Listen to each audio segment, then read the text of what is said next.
Important dispositif pour une bonne couverture des activités relatives à ces élections. Les enregistrements ont d'ailleurs démarré. Les acteurs apprécient. Organisation de l'Afrobasket 2017 par la Tunisie et le Sénégal. La voie est tracée par la FIBA Afrique et le ministère des Sports. Les deux parties ont tenu une rencontre décisive dans ce sens. Madame, Monsieur, bienvenue dans ce journal. Je le disais en titre, le 12e sommet du G20 s'est ouvert ce vendredi à Hambourg, en Allemagne. Les grandes puissances se sont retrouvées pour partager sur plusieurs sujets. Le climat, le libre-échange et la lutte contre le terrorisme ont dominé les débats. Angela Merkel a appelé à plus de responsabilités pour trouver les meilleures solutions. Envoyé spécial à Aboubakry Kane. À Hambourg, ville dans le nord de l'Allemagne, les dirigeants des principaux pays industrialisés se sont retrouvés pour échanger sur les grandes questions de l'heure. Au menu de ce sommet, plusieurs sujets conflictuels sur la table du G20, le climat, le libre-échange, l'aspect financier de la lutte contre le terrorisme, entre autres. Une grand-messe diplomatique et économique présidée par la chancelière allemande. Angela Merkel, qui a par ailleurs salué la présence du président Macky Sall en sa qualité de président du comité d'orientation des chefs d'État et de gouvernement du NEPAD.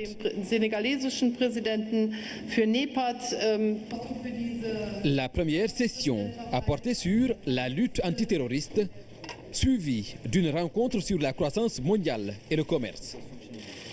L'autre atelier très attendu porte sur le développement durable, le climat et l'énergie, où la divergence des points de vue présage des transactions difficiles entre les différentes puissances.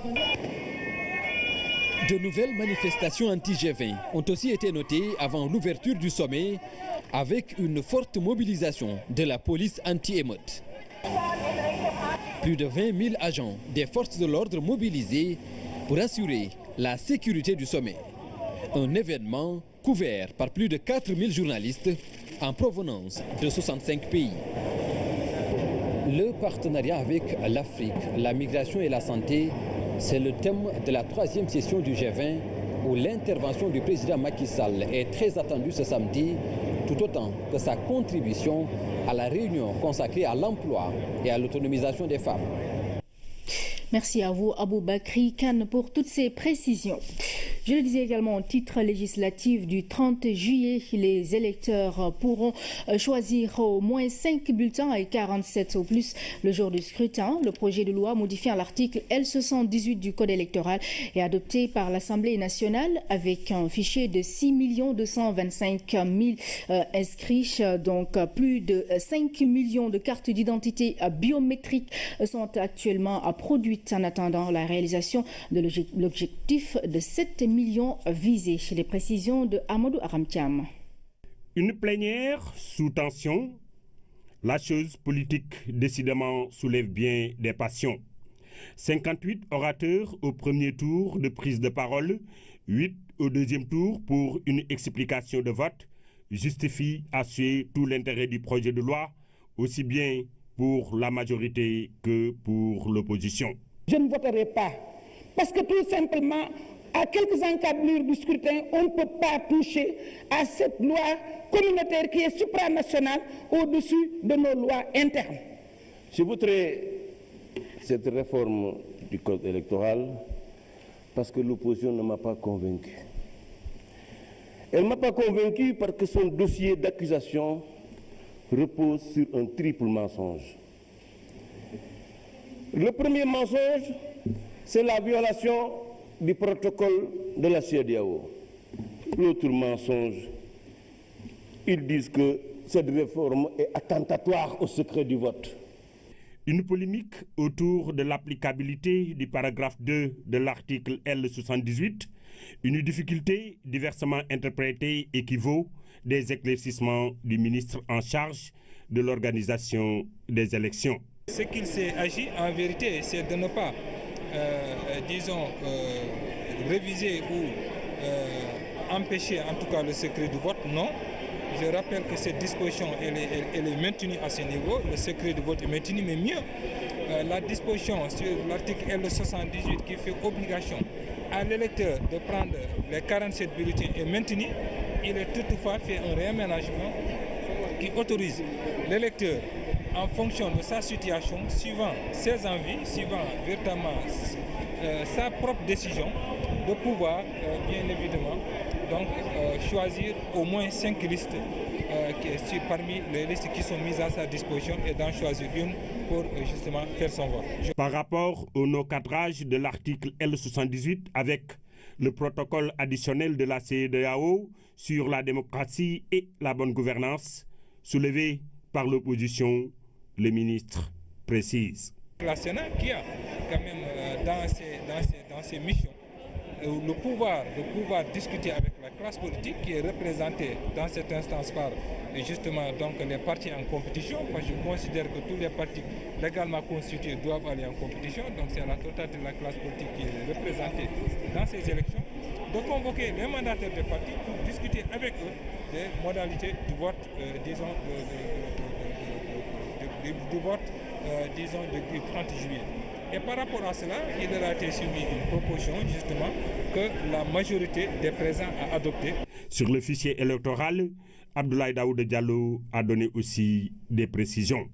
Le fichier, exactement, vous pouvez bien le noter, est constitué d'électeurs inscrits de 6 222 515 inscrits exactement, et répartis comme suit. 5 954 360 pour l'intérieur du pays et 268 151 pour la diaspora. Ces chiffres pouvant évoluer avant la date de l'élection, les députés ont voté à la majorité le projet de loi soumis en procédure d'urgence par le président de la République. Législative 2017 toujours, la campagne électorale débute dimanche, donc c'est dimanche, une campagne réglementée par le code électoral. Entre autorisation et interdiction, les différentes listes et coalitions sont tenues de respecter les règles du jeu. Maman Moussagnan nous en parle. 21 jours de campagne. Pendant toute la durée de la campagne, les réunions électorales se tiennent librement sur l'ensemble du territoire national.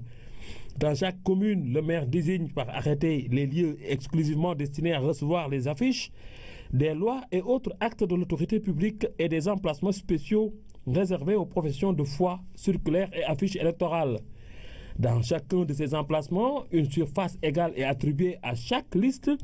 Tout affichage relatif à l'élection est interdit en dehors de ces emplacements. L'organe en charge de la régulation des médias assure l'égalité entre les candidats dans l'utilisation du temps d'antenne. Tout organe, toute entreprise privée de la presse écrite, audiovisuelle ou utilisant tout autre support qui traite de la campagne est tenu de veiller au respect des règles d'équité et d'équilibre entre les candidats dans le traitement des activités de campagne électorale. Les émissions sont diffusées en différé après le contrôle du Conseil national de régulation de l'audiovisuel. Les émissions sont diffusées sur l'ensemble du réseau synchronisé de la radio et de la télévision du service public, pour ne pas la nommer la RTS. Il faut rappeler que pendant la campagne électorale, l'utilisation à des fins de propagande de tout procédé de publicité commerciale est interdite, de même que l'utilisation des biens ou moyens publics aux fins de cette campagne sous peine de sanctions pénales. Une campagne sans violence et dans le respect des règles de l'art, c'est le vœu de certains acteurs politiques. Les futurs élus du peuple l'ont fait savoir aujourd'hui lors de leur passage à la RTS pour leur enregistrement. Nous écoutons quelques réactions. Demande à tout le monde de considérer que nous sommes tous des parents. Nous sommes tous des Sénégalais. Mais que nous allons nous retrouver au lendemain des élections, c'est-à-dire le 31 juillet, qu'il n'y ait pas de dérapage au niveau des adresses, qu'il n'y ait pas de violence, qu'on puisse canaliser nos troupes pour qu'elles soient apaisées. J'invite tous mes collègues, tous mes compatriotes à aller à ces scrutins dans un esprit de fair play et puis dans le respect des opinions des autres. Autrement dit, en politique, je pense que la meilleure conduite, serait d'accepter la contradiction. Donc, lançons-nous ensemble dans cette campagne électorale, mais dans un esprit de tolérance, dans un esprit de fraternité, mais surtout en ayant en permanence à l'esprit la sauvegarde de la paix civile, la sauvegarde de la stabilité sociale du pays. Les électeurs également aillent retirer leur carte d'électeur, parce qu'ils ont jusqu'au 29 pour retirer leur carte. Et ça, c'est très important. Donc, on nous fait savoir qu'il y a beaucoup de cartes qui sont dans les commissions. Donc, il faut que les Sénégalais croient au vote. Il faut qu'ils se déplacent. Il faut qu'ils aillent retirer leur carte. Et le jour J, il faut qu'ils aillent voter. Donc, parce que les élections législatives sont aussi importantes que les élections locales, que l'élection présidentielle. Les candidats aux législatives ont commencé depuis ce matin à faire leurs enregistrements au niveau de la RTS. À leur arrivée, tout un dispositif est mis en place par les autorités de la boîte jusque dans les studios pour permettre aux différents candidats à faire leur enregistrement convenablement. Ibrahim Ndong nous en dit plus. Tout commence à l'entrée de la RTS. Déjà au parking, les candidats sont bien accueillis par le service du protocole, suivi de la réception au salon d'honneur, où une collation leur est servie avant de passer par le service maquillage, l'antichambre du studio d'enregistrement. Une fois au studio, le candidat est dans les soins de l'équipe technique, dont le seul souci est d'offrir aux candidats les meilleures conditions d'enregistrement. La RTS a considérablement amélioré ses prestations. D'abord, il y a l'accueil. Nous avons été surpris d'avoir été accueillis comme si on nous recevait au Palais de la République. Salon d'honneur climatisé, avec le sourire en prime. Et c'est ce qui a fait qu'au moment de l'enregistrement, nous étions totalement à l'aise, totalement décontractés. Il y a une différence entre 2012 et 2017. Déjà dans le hall, on voit beaucoup de caméras. Et ça, c'est très important. Et on sent que c'est des caméras tout neufs qui ont été, que la RTS a acheté pour assurer une bonne couverture. Une bonne couverture médiatique, le souhait de la direction générale de la RTS. Les candidats s'en félicitent. Je ne peux qu'applaudir et féliciter la RTS de toutes les dispositions, mais pour ce cas précis et pour avoir eu à vous critiquer, à vous adresser de sévères critiques, pour avoir une fois essayé même d'utiliser l'article 44, parce que j'étais la présidente de la commission culture et communication, pour cette fois, je voudrais vous féliciter. Des félicitations synonymes de bonnes conditions d'accueil. Depuis 9 heures, les partis et coalitions ont commencé à se présenter. Au total, 24 listes sont enregistrées aujourd'hui. Le reste est prévu pour demain. La RTS est donc fin prête pour assurer une bonne couverture des élections législatives. Un important lot de matériel a été acquis grâce au concours de l'État. Il s'agit de caméras haute définition, d'émetteurs radio et de véhicules tout-terrain, entre autres matériels. Cet investissement lourd vise essentiellement à permettre aux Sénégalais de mieux suivre de manière régulière les messages des différents candidats en compétition. Le directeur général de la RTS, Racine Talla, a visité le matériel en compagnie de ses collaborateurs. Il a officiellement remis les clés des véhicules à ses destinataires. Nous y reviendrons. Dans le cadre de ces législatives toujours investies pour la première fois sur les listes électorales, des femmes issues de partis ou de coalitions de partis et des listes indépendantes en formation de 3 jours, le cycle électoral, le statut de député, la communication sont des notions auxquelles elles ont été initiées. L'ONU Femmes, l'Alliance pour la migration, le leadership et le développement ont organisé un atelier qui a permis d'évoquer toutes ces questions. Ibrahim Diédiou, compte rendu. Elles sont 50 femmes issues de partis ou coalitions de partis politiques et les listes indépendantes qui ont appris pendant 3 jours plusieurs notions relatives au mandat du député. Une fonction qu'on n'a pas encore occupée. Et là, actuellement, si vous voyez, avec la formation, c'était un peu pour nous doter de connaissances, de capacités qui puissent nous accompagner dans la fonction que nouvellement, si on est élu à l'Assemblée. Et on se bouscule pour avoir ces connaissances et ces savoirs qui pourront nous accompagner. Dans ce groupe, une fille de 25 ans. Elle est la plus jeune femme investie sur les listes électorales. Le déclic de mon engagement est né du 23 juin, lorsque j'étais jeune étudiante et qu'on était parti devant les grilles de l'Assemblée pour dire à Maître Abdoulaye Wade, touche pas à ma constitution. J'ai des ambitions saines, mais moi aujourd'hui, ce qui m'importe, c'est le développement du pays. Ce qui m'importe, c'est la participation des jeunes dans les instances de prise de décision. C'est comment la femme... Comment on peut rehausser le niveau de la femme politique au Sénégal? À chaque fois que de besoin, je ferai valoir cela. Et avec mes compétences, bien évidemment. Notre leader nous dit politiquement engagé, techniquement compétent. Le cycle électoral, le statut du député, la communication, plusieurs aspects que ces femmes entendent maîtriser. Et pour cela, elles ont désormais les outils nécessaires. Ce n'est pas une affaire de un jour, c'est-à-dire c'est un accompagnement à long terme. C'est un accompagnement avant les élections, comme on le fait maintenant. C'est un accompagnement durant le mandat de la femme, la préparer ainsi pour peut-être des mandats successifs. Nous sommes des serviteurs de la population et c'est dans cet esprit que les femmes doivent amener un changement d'éthique, un changement dans le leadership, un changement dans les vies des autres. Il doit y avoir une différence une fois que la femme est un leader. Je suis heureuse de voir toutes ces femmes engagées politiquement pour porter la voix du peuple dans les plus hautes instances de l'État. La participation politique des femmes a fini de s'imposer comme une nécessité dans toute démocratie. Le Sénégal n'est pas en reste. C'est un facteur pertinent à l'aune duquel s'évalue et se mesure le caractère démocratique d'un régime. Cet impératif de participation politique des femmes transparaît dans tous les agendas de développement, à l'initiative de la communauté internationale. Elles ont reçu des attestations et délivré une série de recommandations pour davantage renforcer leurs compétences. Et puis cette signature de convention au ministère de l'économie et des finances, elle est destinée à la réalisation de 4 hôpitaux à Touba, Kaffrine, Sédhiou et Kédougou. La Société Générale CIB Paris a octroyé 97 milliards de francs CFA au Sénégal. Dans ce sens, à Ramdao. Des hôpitaux clés en main pour Touba, Kaffrine, Sédhiou et Kédougou.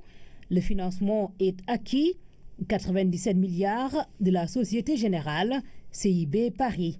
En qualité de partenaire de la République du Sénégal, la Société Générale a financé et continue de financer plusieurs projets en étroite collaboration avec les autorités du pays. Nous avons comme mission principale de financer l'économie réelle avec des projets qui font sens pour le développement économique et social d'un pays. Les études, la construction et la fourniture d'équipements pour les 4 hôpitaux sont confiées à Ellipse, une société française qui a conclu le contrat avec le ministère de la Santé. Il s'agit d'hôpitaux équipés. Et à Touba, il y aura en plus dans l'hôpital un centre de cancérologie et un forage pour l'alimentation en eau. Je pense que cela est important.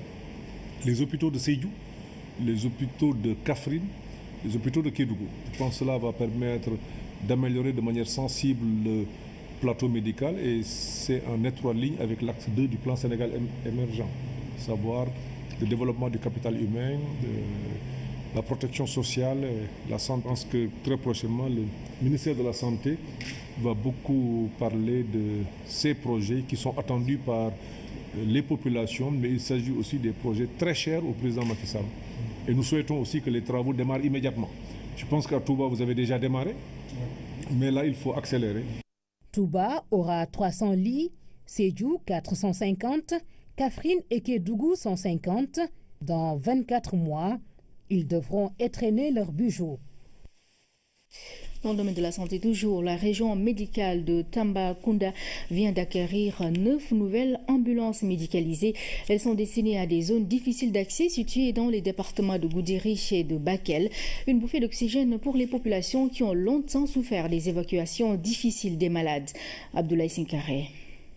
Ouf de soulagement dans 9 localités dont Diankemaha, Sadatou, Goumbayel et Kenyeba. Leurs postes de santé viennent d'être dotés d'ambulances médicalisées. C'est la première fois qu'on a eu une ambulance dotée par l'État. On avait l'ambulance, mais c'était les partenaires, c'était une vieille voiture. Nous, les maires, on était très fatigués par rapport à l'évacuation. Parce que vous n'avez doté qu'au mois d'août, septembre, octobre, on est obligé de garer nos voitures auprès du poste de santé. Parce que c'est le moment Bohamni. Et les populations étaient très fatiguées. Il y a beaucoup de maladies, il y a beaucoup d'évacuations. Ces outils sont acquis par le ministère de la Santé. Ils sont destinés à des zones difficiles d'accès où l'évacuation des malades a toujours posé problème. Ces ambulances ont été attribuées principalement aux zones les plus vulnérables dans la région de Tambacounda, notamment le Bundu et le Ferlo. Et c'est pourquoi dans ces zones, nous avons mis le maximum d'ambulances. Nous avons mis 4 ambulances dans le département de Goudiri, 2 dans le district de Goudiri et 2 à Djankemaha. Nous avons mis 2 ambulances dans le district de Kidira. Et là, on a ciblé les postes santé qui sont vraiment à la lisière de la frontière avec le Mali. Pour le gouverneur, l'acte participe à la matérialisation de l'équité territoriale. La mission de l'État, c'est de faire en sorte que le citoyen qui est à Djankemaha ait les mêmes droits. Bien sûr, les mêmes devoirs, c'est certain, et les mêmes droits, et surtout quand même, et les mêmes avantages que celui qui est à Kolk ou à Thiès.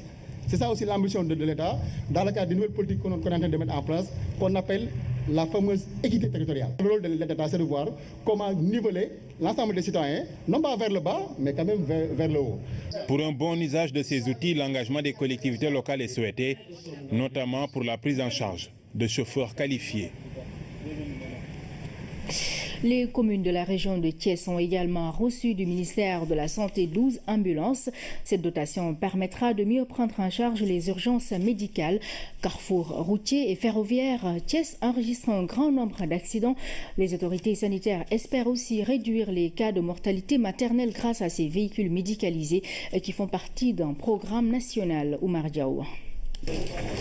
Autour de l'exécutif régional, des maires de communes réunis pour un événement d'importance. Tivaouane, Pire, Popenguine, 3 cités religieuses, 3 communes sur un total d'une bonne douzaine. La réception par les maires des communes de la région de Thiès d'ambulances médicalisées dernière génération pour 12 communes. Un véhicule d'évacuation sanitaire n'est jamais banal. Il permet d'amoindrir les risques en facilitant une prise en charge rapide avant même l'arrivée à l'hôpital. En mettant à notre disposition des ambulances médicalisées, en même temps que nous transportons le malade, on le prend en charge dans l'ambulance. Quelquefois, nous avons des problèmes d'évacuation des malades dans certaines zones, surtout éloignées. Les femmes enceintes, quelquefois. Ces 12 ambulances réservées à la région de Thiès font partie d'un programme national beaucoup plus vaste de dotation. En mettant à la disposition des populations un lot de 165 ambulances, dont 12 pour la région de Thiès, le ministère de la Santé et de l'Action sociale va permettre une prise en charge adéquate des malades. Nœuds ferroviaires et routiers, Thiès enregistre des accidents fréquents. Il y a aussi les urgences cardiologiques, neurologiques et surtout obstétricales. Ainsi, ces ambulances médicalisées permettront de réduire dans des proportions acceptables les décès maternels dans la région par le biais d'une évacuation précoce des femmes en couche. Une formation est prévue à l'intention des utilisateurs de ces moyens de survie. Santé toujours, pour parler des nouveautés sur le cancer de la prostate. C'est autour de ce thème qu'a été marquée la journée urologique conjointe du Centre médico-social de l'IPRES. Les discussions ont aussi porté sur l'intérêt d'un dépistage de masse du cancer de la prostate. Damsila nous en parle. Le cancer de la prostate est le premier cancer de l'homme après 50 ans. Il est la première cause de décès par cancer au service d'urologie à Dakar, Touba, Ourossogui et Saint-Louis. Pour Dr Babacar Diao, seul le dépistage de masse de la prostate peut réduire les risques. Les populations ne sont pas informées sur le cancer de la prostate. Ils ne connaissent pas le cancer de la prostate. Il faut que les urologues fassent leur travail. C'est-à-dire aider actuellement ceux qui ont des cancers métastasés et faire migrer les stades comme on le dit bien, c'est-à-dire tout faire avec l'utilisation du PSA et les campagnes d'information pour que nous puissions aller à 90% de cancers localisés. C'est moins coûteux pour les malades, c'est moins pénible pour les malades et c'est plus facile pour nous praticiens.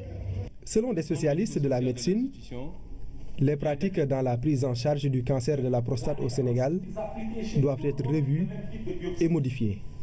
Mais pour le Dr Alain Khassim Doy, un dépistage de masse du cancer de la prostate n'est pas la véritable solution.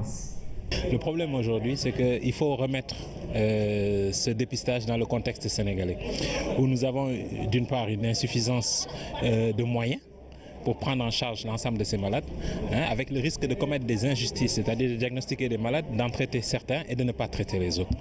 De même, l'urologue ne travaille pas seul, l'urologue travaille avec des anatomopathologistes, travaille avec des anesthésistes et a besoin d'infrastructures pour pouvoir réaliser le traitement radical du cancer de la prostate, ce qui n'est pas disponible partout. Pour lutter contre le cancer de la prostate, l'Institut de prévoyance retraite du Sénégal a posé des actes forts qui portent sur la prévention et l'accompagnement. Le centre médico-social de l'institution vient d'acquérir un scanner de dernière génération et a commandé un appareil d'échographie pour faciliter les biopsies écho-guidées de la prostate. Également, nous avons acheté un appareil de cystocomie et on a renforcé également l'équipe du laboratoire pour diligenter et faciliter le diagnostic des maladies de la prostate. Dans cette journée de célébration de l'urologie conjointe, l'IPRES a choisi comme parrain le professeur Baye Hassan Diagne. L'homme s'est beaucoup investi dans la lutte contre le cancer de la prostate. Voilà pour le chapitre santé. Infrastructure à présent dans le cadre du volet accompagnement social du projet de train express régional TER. Une délégation de l'APIX s'est rendue dans la commune de Mbao pour rencontrer les personnes affectées par le projet. Les propriétaires de concessions ont marqué leur accord suite à leur passage en commission de conciliation. Awandiaï nous en dit plus. De la perspective et des installations flambant neuves avec toutes les conditions requises, ce sont là les maîtres mots du directeur de l'école impacté par le projet du train express régional à Mbao. Cet établissement qui accueille plus de 600 élèves est situé dans l'emprise ferroviaire, occasionnant ainsi plusieurs risques liés à la sécurité, au bien-être ou même à la nuisance sonore de ce temple du savoir.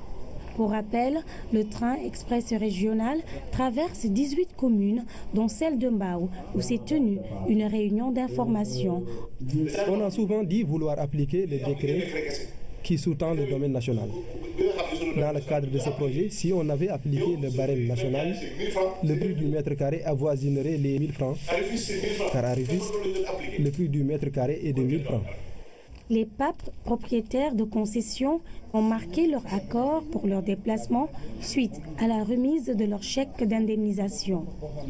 Pour cela, ils ont exprimé toute leur satisfaction. À vrai dire, je suis très satisfait. Les équipes sur place nous ont bien guidés dans la plus grande transparence. L'APIX continue de faire ce que vous nous aviez dit auparavant. Le directeur général de l'APIX a tenu à leur rendre visite, concession après concession, afin de leur présenter tout le volet accompagnement social qui vient en plus de leur indemnisation.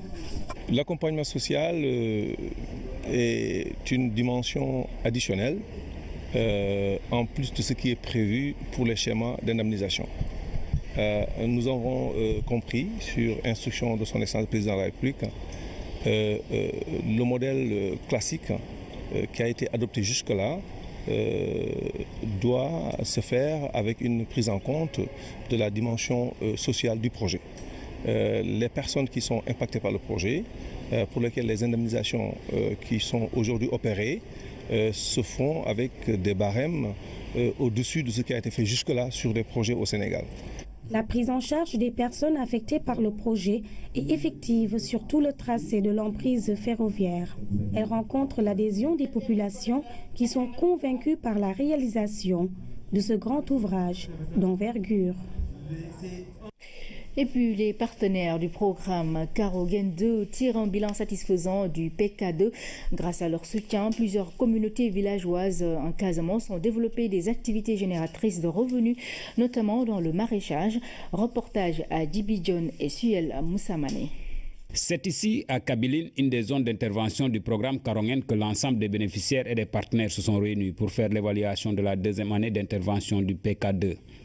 Un moment d'échange, mais aussi pour faire le bilan financier et technique. Sur l'ensemble des résultats, sur l'ensemble d'indicateurs de résultats qu'on avait prévus pour les 4 ans du programme, sur la plupart, on est un peu en avance. On est très satisfait et les résultats sont très positifs pour l'ensemble de toutes les activités qu'on a fait. L'objectif était de promouvoir le développement rural et soutenable et équilibré en faisant spécialement attention aux populations les plus vulnérables des communes de Djignaki et Sindian, tout en améliorant la production agro-pastorale. L'objectif pour notre programme, c'est d'améliorer la sécurité alimentaire en augmentant la production agricole et de petits ruminants dans la zone. On envisage d'améliorer la nutrition des foyers dans les 2 communes. Par exemple, de périmètre maraîcher en termes de femmes capacités, en termes de sécurité alimentaire, des femmes formées, des foyers qui améliorent sa nutrition, etc. etc.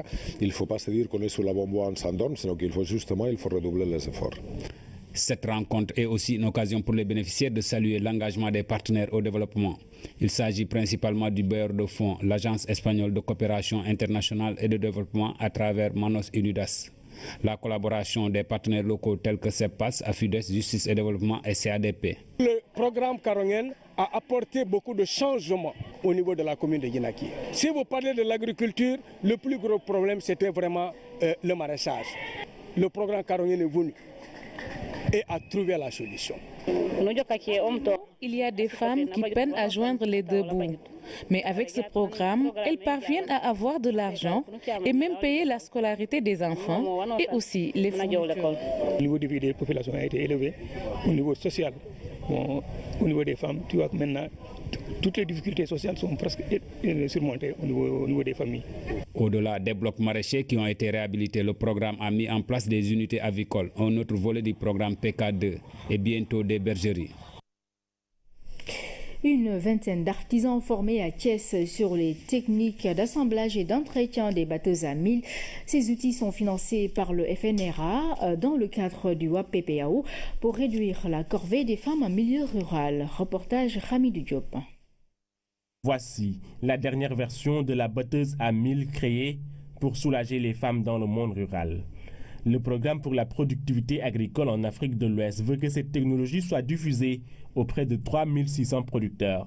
Sur ce, le programme travaille avec l'ANCAR et l'ONG CTI. Et donc, avec l'appui du WAP, ou le PPAO, le programme de productivité agricole de l'Afrique de l'Ouest, depuis 2013, avec l'Agence nationale de conseil agricole et rural, avec les artisans et principalement cette entreprise Pen et Fils, et avec d'autres acteurs, nous sommes en train de mener ce programme pour introduire des outils qui vont aider les femmes à réduire les corvées, réduire le temps de travail, mais surtout travailler dans une activité génératrice de revenus.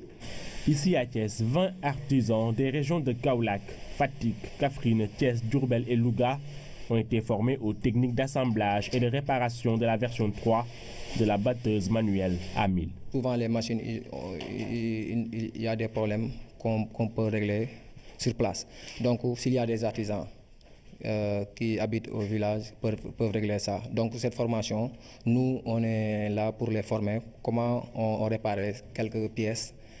Njëriñ la ñu gis ci machine bi quoi parce que machine bi la ñu ci gisoon ñun ci suñ bopp suñ zone yi nga xamante ni zone yooyu lañ nekk machine bi soxna yi ni ñu doon liggéey ñoom ci biir liggéey boobu ñu doon liggéey da daan métti ci ñoom léegi nag bi ñu ñëwee indi machine yi ba léegi nii gis nañ njëriñ ci machine bi léegi ñoom ci seen bopp bi ñu ñëwee defal ñu formation ñu ñëw xool machine boobu xool ne lii kat ñoom ñun artisan lañ affaire bi nag nekk na lu nga xamante ni intéressé nañu ñun si suñ bopp ñu ne xaaral nag léegi dañ demandé waat ñu xool ba xam ñun naka la ñu war a mën a defee formation bi pour xool affaire bi naka la mën a demee. Ce projet est financé par la FNRA dans le cadre du WAP-PPAO à hauteur de 250 millions de francs CFA et exécuté par l'ANCAR.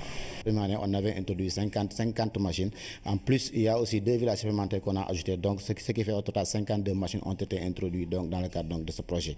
Donc, depuis la mise en place pour la première phase. Maintenant, pour la deuxième phase, c'était une phase de diffusion à grande échelle. Parce que là aussi, si la technologie donc, est adaptée au niveau de la zone, il fallait donc le diffuser donc, au niveau de ces 65 villages qu'on doit toucher en fait de projet. Ce projet vont intervenir dans les différents sites dans lesquels ces batteuses à 1000 sont disséminées. Et pour ces femmes, c'est la fin des corvées et le début des activités génératrices de revenus grâce au WAP PPAO. Nous nous intéressons à présent à la nouvelle dynamique en cours à Sédhiou pour professionnaliser le secteur des mototaxis Jakarta. En dehors des casques et gilets qu'ils ont reçus du mouvement Action solidaire, ils ont fait du respect du code de la route leur viatique. Et cela rassure les clients. C'est un reportage de Ibrahima Diédhiou. Si je dois prendre une moto Jakarta, je ne prends que ceux qui ont des casques. C'est plus sûr. La sécurité, c'est la principale préoccupation de cette dame, comme tous les usagers des motos taxis Jakarta. Dans la commune de Sédhiou et partout ailleurs dans la région, ce moyen de transport est devenu incontournable. Le phénomène s'amplifie avec son lot de désagréments. Pour limiter les dégâts, ils ont tous été formés au code de la route et ça a un impact sur leur comportement. Auparavant, je faisais des bêtises dans la circulation, mais aujourd'hui, je n'ose pas les faire parce que je connais quelque chose dans la circulation. Il n'y a pas de panneau de signalisation, il n'y a ni de marquage au sol, mais les gens commencent à appliquer le code science. Le code science, un concept bien particulier qui veut dire conduire avec conscience malgré les manquements évoqués. Cette prudence rassure et fait augmenter les recettes. J'ai beaucoup apprécié cette initiative. Mon fils en fait partie et m'a expliqué qu'ils ont été formés et équipés en gilets et casques. Parce qu'auparavant, quand le client ne parvient même pas à reconnaître si tu es un taximan ou pas. Mais aujourd'hui, on te reconnaît facilement grâce aux gilets, aux casques. Ça nous permet facilement de travailler et d'avoir beaucoup d'argent. Les clients là, quand ils me voient avec mon gilet et mon casque, ils me disent que bien toi tu as fait une formation, donc moi je te prends. Tu vois, j'ai même sensibilisé une partie de mes collègues. La population colle une très grande importance à cette formation parce que on a vu une nette amélioration dans nos recettes journalières. Avant de bénéficier de ce programme du MAS, il gagnait en moyenne 2500 francs par jour. Aujourd'hui, confie-t-il, les gains peuvent aller jusqu'à 7000, voire 10 000 francs par jour. En réalité, les Jakartamen jouent par ailleurs le rôle de courtier. J'ai vu une femme qui donnait son argent à un chauffeur qu'il ne connaît pas. Alors quand je lui ai demandé pourquoi ça, il m'a dit non, il a porté un gilet, il a porté un casque, donc il y a un numéro. Et je me réfère à ce numéro pour que demain, si je lui donne mon argent et qu'il ne revienne pas, il va me saisir moi en tant que président. 400 conducteurs formés et équipés.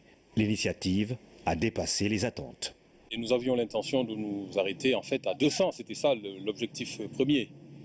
Mais suite aux 2 premières cohortes, il y a eu un engouement tel que nous étions obligés effectivement de répondre aux autres sollicitations. La jeunesse de Sédhiou commence réellement à comprendre que c'est elle-même qui va développer la commune de Sédhiou, la région de Sédhiou. Et c'est ce mouvement d'entraînement que nous essayons d'impulser. Confiance, responsabilité, sécurité, ce triptyque résume le nouvel état d'esprit qui prévaut sur les routes de la ville de Sédhiou. Comme promis, nous faisons le point sur le dispositif mis en place par la RTS pour assurer une bonne couverture des élections législatives. Un important lot de matériel a été acquis grâce au concours de l'État.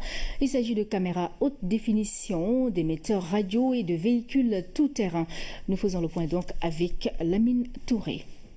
Du matériel technique aux normes dans le paysage audiovisuel. C'est cette acquisition importante que le directeur général de la RTS a visité en compagnie de ses collaborateurs.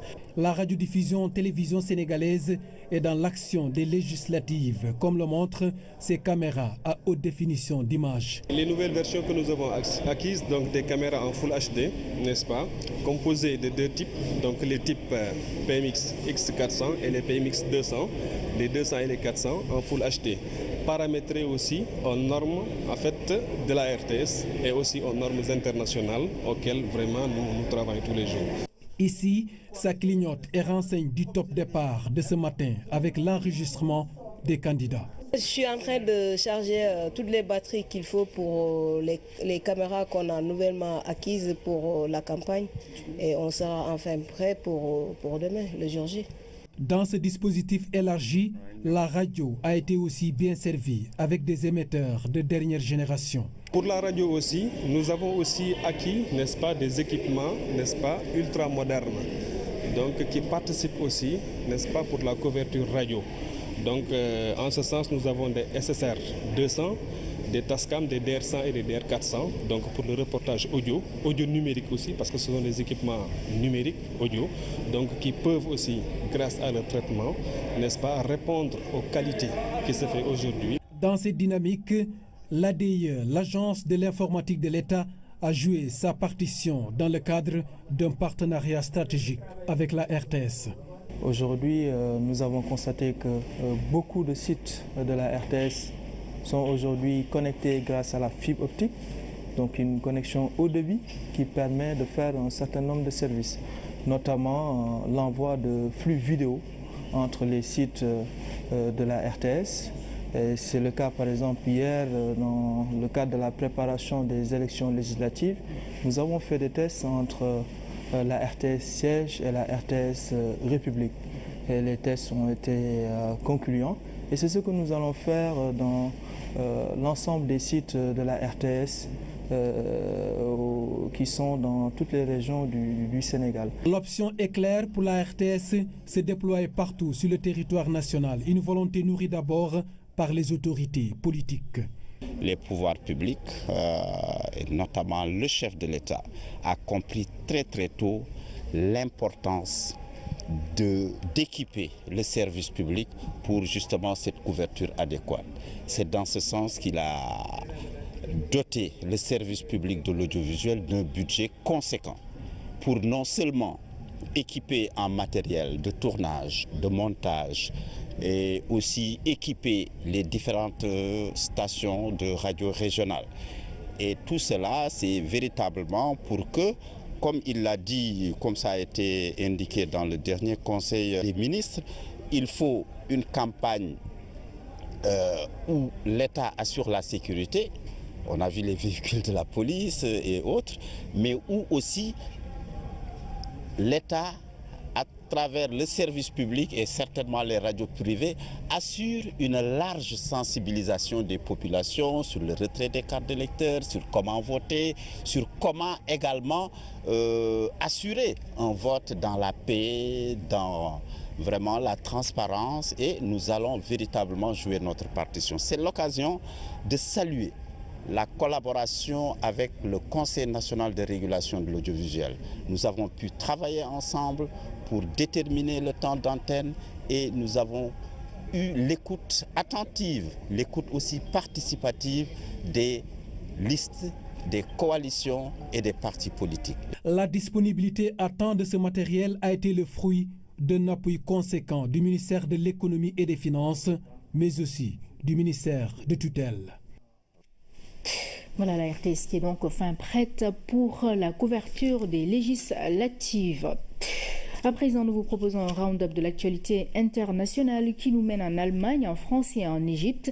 Mais nous démarrons par la RDC où des militaires ont été condamnés suite au massacre du Kasaï oriental. Le récit de Fatimata Banelba. En RDC, 7 des 9 militaires poursuivis pour le massacre du Kasaï oriental ont été reconnus coupables et condamnés à des peines allant de la perpétuité à 15 ans de prison. Ils ont été jugés dans l'affaire d'une vidéo supposée avoir été tournée dans le village de Mwanza-Lomba au Kasaï oriental. La vidéo montre ce qui apparaît comme une scène de massacre par des militaires de civils armés de bâtons. En Égypte, une attaque terroriste contre une position militaire a fait 26 morts et des blessés dans le nord Sinaï. La riposte des militaires a fait une quarantaine de morts et de blessés parmi les terroristes. Selon les informations, un kamikaze a foncé avec une voiture piégée contre la position de l'armée. D'autres agresseurs ont ensuite attaqué le barrage militaire à bord de 4x4 armés de mitrailleuses et de lance-roquettes. À Paris, les migrants installés porte de la Chapelle ont été évacués ce vendredi vers 6 h du matin. Les personnes évacuées devraient se voir proposer une solution d'hébergement provisoire. Quelques 2771 migrants ont été recensés pendant l'évacuation. Parmi eux figurent 161 personnes vulnérables, essentiellement des femmes et des enfants. Ces migrants sont pour la plupart des Afghans, des Soudanais et des Somaliens. Au sommet du G20 en Allemagne, les présidents russes Vladimir Poutine et américain Donald Trump ont entamé leur premier entretien. Cette rencontre a lieu alors que les autres chefs d'État et de gouvernement se retrouvent pour évoquer l'application de l'accord de Paris sur le climat.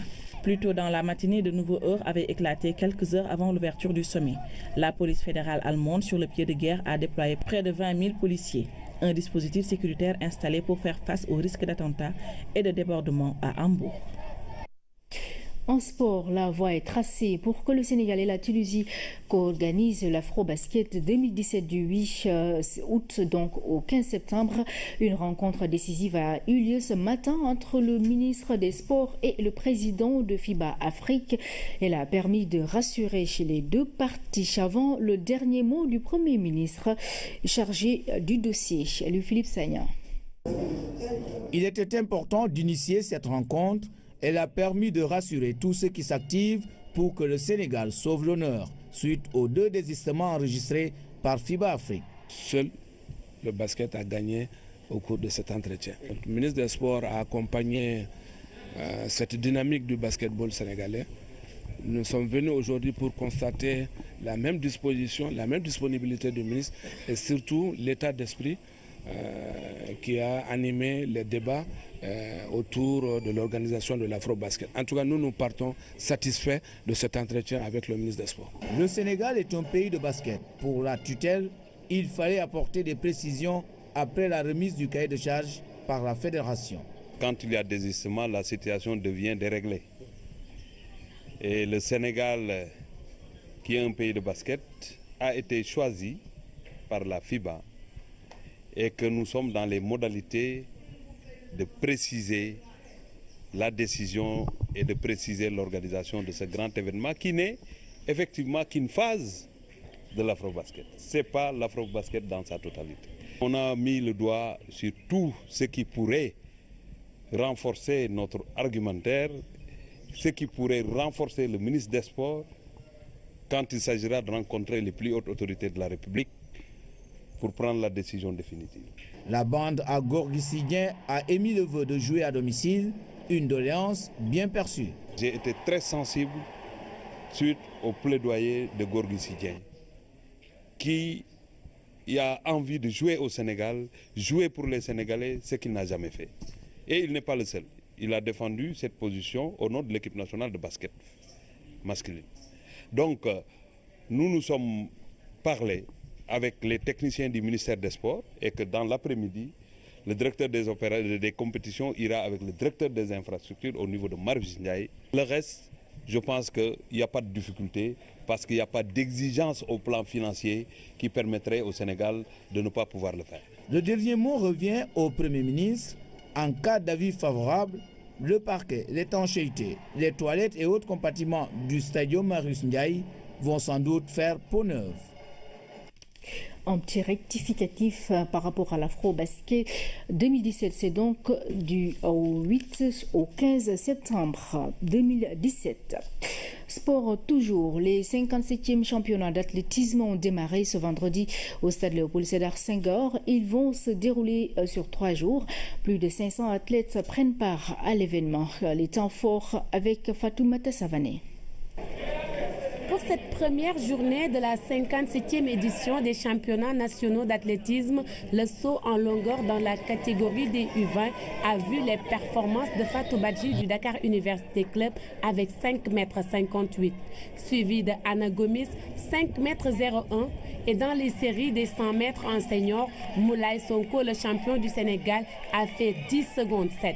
Ces performances notées dans les différentes épreuves rassurent les responsables en charge de la discipline. Les gens commencent à s'intéresser et que les gens commencent à coller à notre sport, à revenir comme nous le souhaitons. Cela veut dire que les 5 années passées, on a fait du bon travail qui est en train vraiment d'avoir ces résultats actuellement. Et ces championnats nationaux de cette année vont nous permettre de faire vraiment un bilan pour voir que le niveau de l'athlétisme est vraiment en progression. Ces 57e championnats nationaux dénotent une constance dans l'organisation de l'événement. L'athlétisme sénégalais renoue avec son public et le succès d'antan. Ces championnats sont un bon baromètre pour les Jeux de la francophonie qui se profilent à l'horizon. Les seniors vont faire la compétition pour éventuellement boucler la sélection pour les Jeux de la francophonie. Dakar a reçu les 13 ligues régionales. On a accueilli presque 500 athlètes qui sont actuellement là, aujourd'hui, demain et après-demain. C'est pour vraiment évaluer le travail que nos collègues ont fait durant toute la saison. La compétition se poursuit jusqu'au dimanche 9 juillet. Voilà, ici se referme cette édition. Mesdames, Messieurs, merci à vous de l'avoir suivi. Et très bonne soirée sur la RTS 1.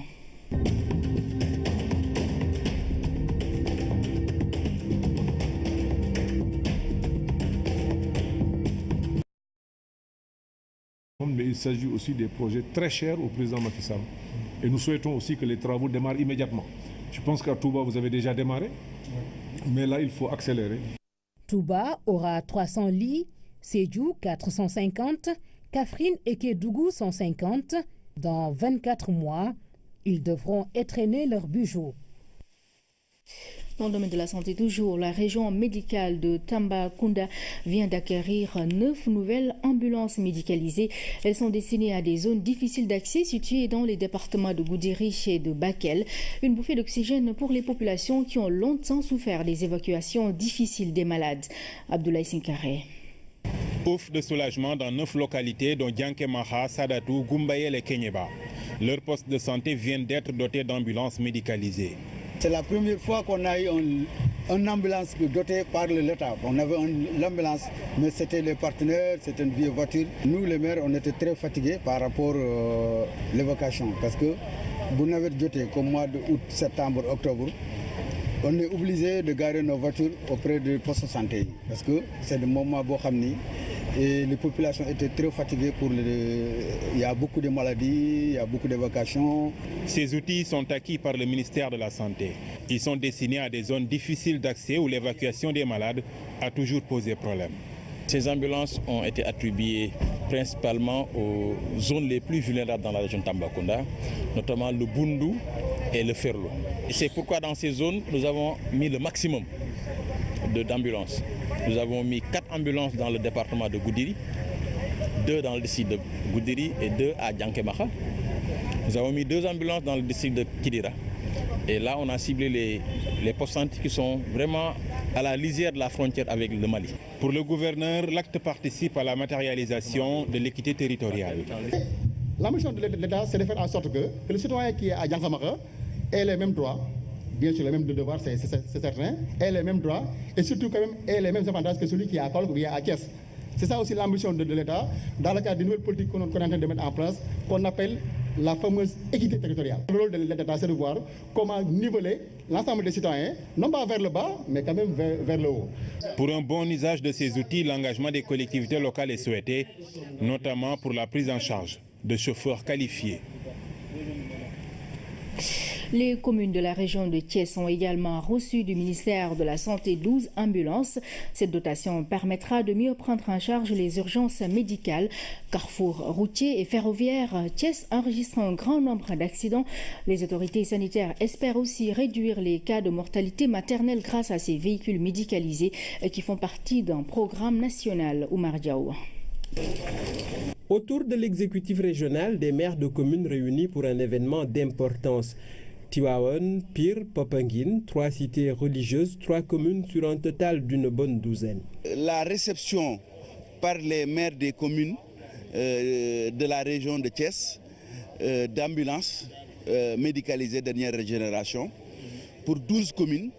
Un véhicule d'évacuation sanitaire n'est jamais banal. Il permet d'amoindrir les risques en facilitant une prise en charge rapide avant même l'arrivée à l'hôpital.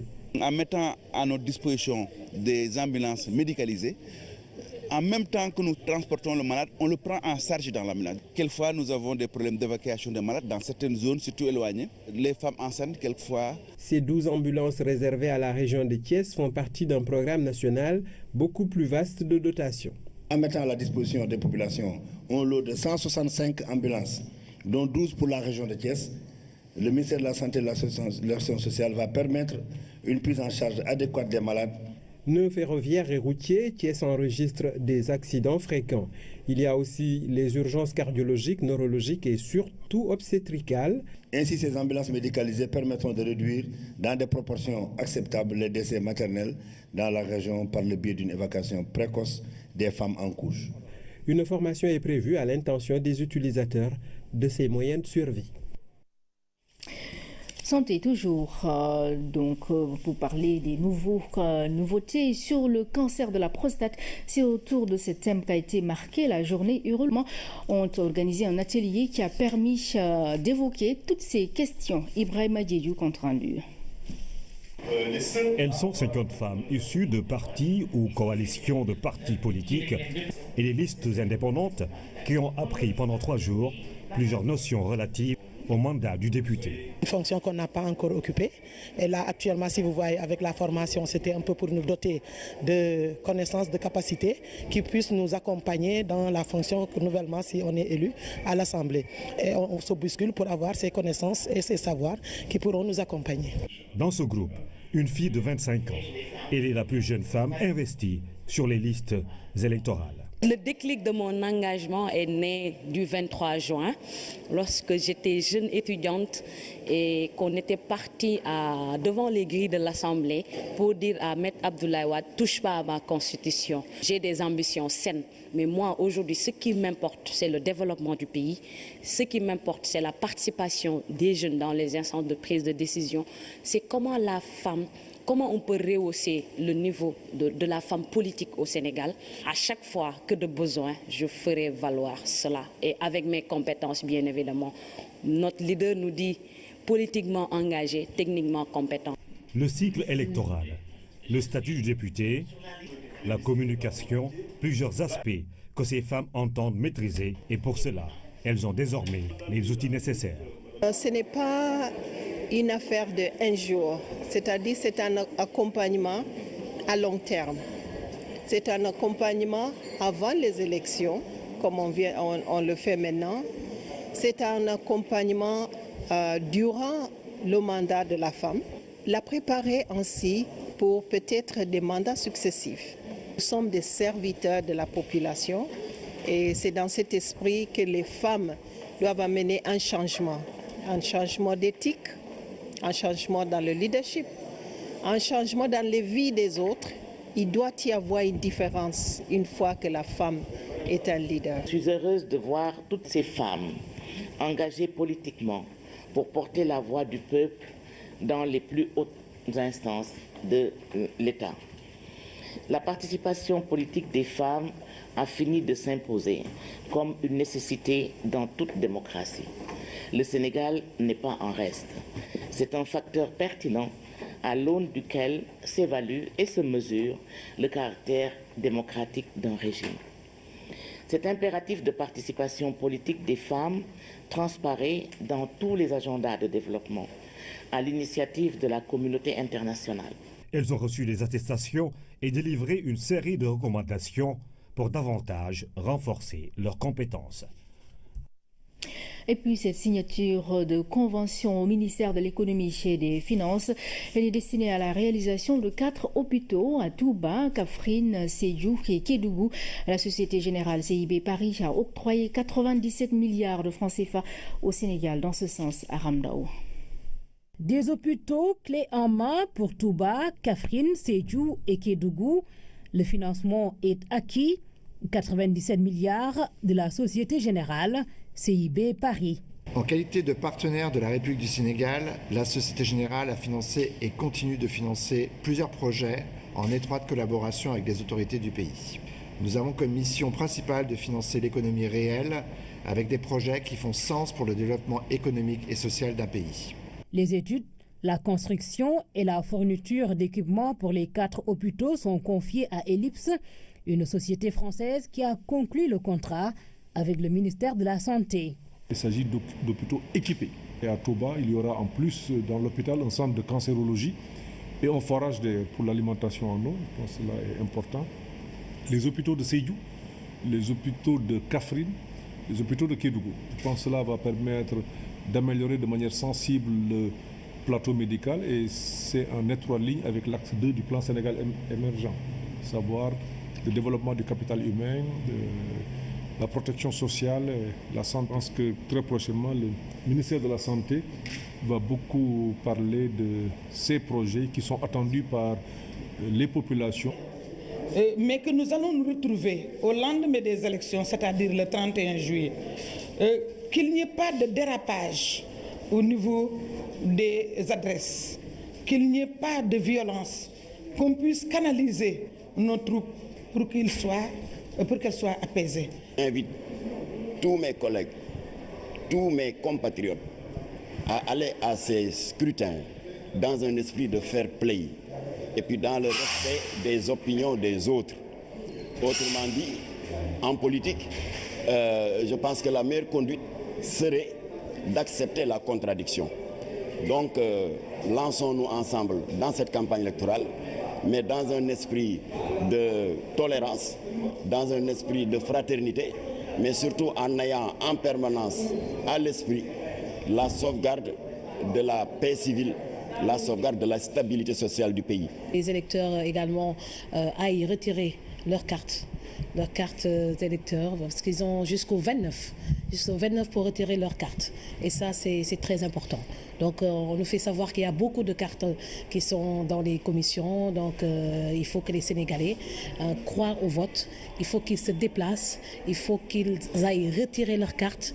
Et le jour J, il faut qu'ils aillent voter. Donc, parce que les élections législatives sont aussi importantes que les élections locales, que l'élection présidentielle. Les candidats aux législatives ont commencé depuis ce matin à faire leurs enregistrements au niveau de la RTS. À leur arrivée, tout un dispositif est mis en place par les autorités de la boîte jusque dans les studios pour permettre aux différents candidats à faire leur enregistrement convenablement. Ibrahim Ndong nous en dit plus. Tout commence à l'entrée de la RTS. Déjà au parking, les candidats sont bien accueillis par le service du protocole, suivi de la réception au salon d'honneur, où une collation leur est servie avant de passer par le service maquillage, l'antichambre du studio d'enregistrement. Une fois au studio, le candidat est dans les soins de l'équipe technique, dont le seul souci est d'offrir aux candidats les meilleures conditions d'enregistrement. La RTS a considérablement amélioré ses prestations. D'abord, il y a l'accueil. Nous avons été surpris d'avoir été accueillis comme si on nous recevait au Palais de la République. Salon d'honneur climatisé, avec le sourire en prime. Et c'est ce qui a fait qu'au moment de l'enregistrement, nous étions totalement à l'aise, totalement décontractés. Il y a une différence entre 2012 et 2017. Déjà dans le hall, on voit beaucoup de caméras. Et ça, c'est très important. Et on sent que c'est des caméras tout neufs qui ont été, que la RTS a achetées pour assurer une bonne couverture. Une bonne couverture médiatique, le souhait de la direction générale de la RTS. Les candidats s'en félicitent.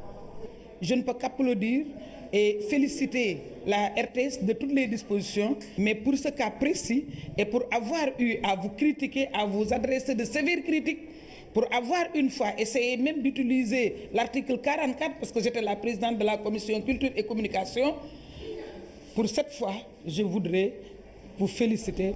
Des félicitations synonymes de bonnes conditions d'accueil. Depuis 9 heures, les partis et coalitions ont commencé à se présenter. Au total, 24 listes sont enregistrées aujourd'hui. Le reste est prévu pour demain. La RTC est donc fin prête pour assurer une bonne couverture des élections législatives. Un important lot de matériel a été acquis grâce au concours de l'État. Il s'agit de caméras haute définition, d'émetteurs radio et de véhicules tout-terrain, entre autres matériels. Cet investissement lourd vise essentiellement à permettre aux Sénégalais de mieux suivre de manière régulière les messages des différents candidats en compétition. Le directeur général de la RTS, Racine Talla, a visité le matériel en compagnie de ses collaborateurs. Il a officiellement remis les clés des véhicules donc à ses destinataires. Nous y reviendrons. Dans le cadre de ces législatives toujours investies pour la première fois sur les listes électorales, des femmes issues de partis ou de coalitions de partis et des listes indépendantes en formation de 3 jours, le cycle électoral, le statut des députés, la communication sont des notions auxquelles elles ont été initiées. L'ONU Femmes, l'Alliance pour la migration, le leadership et le développement. Équivaut des éclaircissements du ministre en charge de l'organisation des élections. Ce qu'il s'est agi en vérité, c'est de ne pas, réviser ou empêcher en tout cas le secret du vote, non. Je rappelle que cette disposition elle est maintenue à ce niveau, le secret du vote est maintenu, mais mieux, la disposition sur l'article L78 qui fait obligation à l'électeur de prendre les 47 bulletins est maintenu. Il est toutefois fait un réaménagement qui autorise l'électeur, en fonction de sa situation, suivant ses envies, suivant véritablement sa propre décision, de pouvoir, bien évidemment, donc, choisir au moins 5 listes parmi les listes qui sont mises à sa disposition et d'en choisir une pour justement faire son vote. Par rapport au non-cadrage de l'article L78 avec le protocole additionnel de la CEDEAO sur la démocratie et la bonne gouvernance, soulevé par l'opposition, le ministre précise. La Sénat qui a quand même dans ses missions le pouvoir discuter avec la classe politique qui est représentée dans cette instance par justement donc les partis en compétition. Moi je considère que tous les partis légalement constitués doivent aller en compétition, donc c'est la totalité de la classe politique qui est représentée dans ces élections, de convoquer les mandataires des partis pour discuter avec eux des modalités du vote, du 30 juillet. Et par rapport à cela, il aura été soumis une proposition justement que la majorité des présents a adoptée. Sur le fichier électoral, Abdoulaye Daouda Diallo a donné aussi des précisions. Le fichier, exactement, vous pouvez bien le noter, est constitué d'électeurs inscrits de 6 222 515 inscrits exactement, et répartis comme suit. 5 954 360 pour l'intérieur du pays et 268 151 pour la diaspora. Ces chiffres pouvant évoluer avant la date de l'élection, les députés ont voté à la majorité le projet de loi soumis en procédure d'urgence par le président de la République. Législative 2017, toujours. La campagne électorale débute dimanche, donc c'est dimanche. Une campagne réglementée par le code électoral. Entre autorisation et interdiction, les différentes listes et coalitions sont tenues de respecter les règles du jeu. Maman Moussagnan nous en parle. 21 jours de campagne. Pendant toute la durée de la campagne, les réunions électorales se tiennent librement sur l'ensemble du territoire national. Dans chaque commune, le maire désigne par arrêté les lieux exclusivement destinés à recevoir les affiches, des lois et autres actes de l'autorité publique et des emplacements spéciaux réservés aux professions de foi, circulaires et affiches électorales. Dans chacun de ces emplacements, une surface égale est attribuée à chaque liste. Tout affichage relatif à l'élection est interdit en dehors de ces emplacements. L'organe en charge de la régulation des médias assure l'égalité entre les candidats dans l'utilisation du temps d'antenne. Tout organe, toute entreprise privée de la presse écrite, audiovisuelle ou utilisant tout autre support qui traite de la campagne est tenu de veiller au respect des règles d'équité et d'équilibre entre les candidats dans le traitement des activités de campagne électorale. Les émissions sont diffusées en différé après le contrôle du Conseil national de régulation de l'audiovisuel. Les émissions sont diffusées sur l'ensemble du réseau synchronisé de la radio et de la télévision du service public, pour ne pas la nommer la RTS. Il faut rappeler que pendant la campagne électorale, l'utilisation à des fins de propagande de tout procédé de publicité commerciale est interdite, de même que l'utilisation des biens ou moyens publics aux fins de cette campagne sous peine de sanctions pénales. Une campagne sans violence et dans le respect des règles de l'art, c'est le vœu de certains acteurs politiques. Les futurs élus du peuple l'ont fait savoir aujourd'hui lors de leur passage à la RTS pour leur enregistrement. Nous écoutons quelques réactions. Demandez à tout le monde de considérer que nous sommes tous des parents. Nous sommes tous des Sénégalais. Important dispositif pour une bonne couverture des activités relatives à ces élections. Les enregistrements ont d'ailleurs démarré. Les acteurs apprécient. Organisation de l'Afrobasket 2017 par la Tunisie et le Sénégal. La voie est tracée par la FIBA Afrique et le ministère des Sports. Les deux parties ont tenu une rencontre décisive dans ce sens. Madame, Monsieur, bienvenue dans ce journal. Je le disais en titre, le 12e sommet du G20 s'est ouvert ce vendredi à Hambourg, en Allemagne. Les grandes puissances se sont retrouvées pour partager sur plusieurs sujets. Le climat, le libre-échange et la lutte contre le terrorisme ont dominé les débats. Angela Merkel a appelé à plus de responsabilités pour trouver les meilleures solutions. Envoyé spécial Aboubakry Kane. À Hambourg, ville dans le nord de l'Allemagne, les dirigeants des principaux pays industrialisés se sont retrouvés pour échanger sur les grandes questions de l'heure. Au menu de ce sommet, plusieurs sujets conflictuels sur la table du G20, le climat, le libre-échange, l'aspect financier de la lutte contre le terrorisme, entre autres.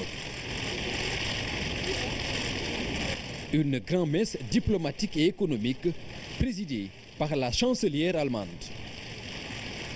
Angela Merkel, qui a par ailleurs salué la présence du président Macky Sall en sa qualité de président du comité d'orientation des chefs d'État et de gouvernement du NEPAD.